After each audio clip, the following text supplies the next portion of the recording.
Immigration Minister Peter Dutton has dismissed calls from church groups not to send asylum seeker children back to Nauru. More than 10 churches have taken the step of offering sanctuary to refugees after yesterday's High Court decision.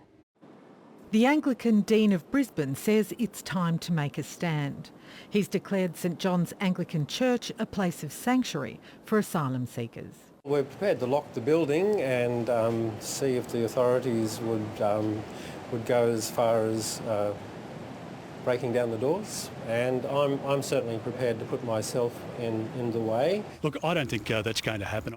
The call follows a High Court ruling that allows the return of nearly 270 asylum seekers, including about 90 children and babies, to Nauru or Manus Island following medical treatment.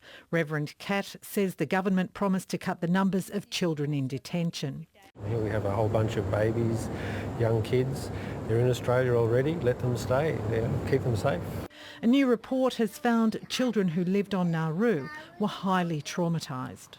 Transferring children and their families to Nauru will further compromise their health and well-being, placing Australia at serious risk of breaching its obligations under the Convention on the Rights of the Child. Refugee advocates took to the streets of Sydney today. It's really, really shameful.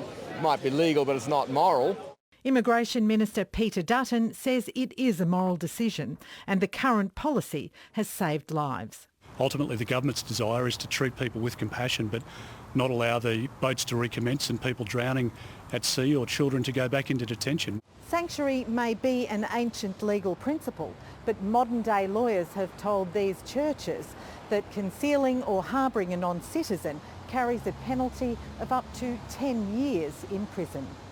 It's an unlikely outcome, but Reverend Catt says he's willing to have it tested. Kathy McLeish, ABC News.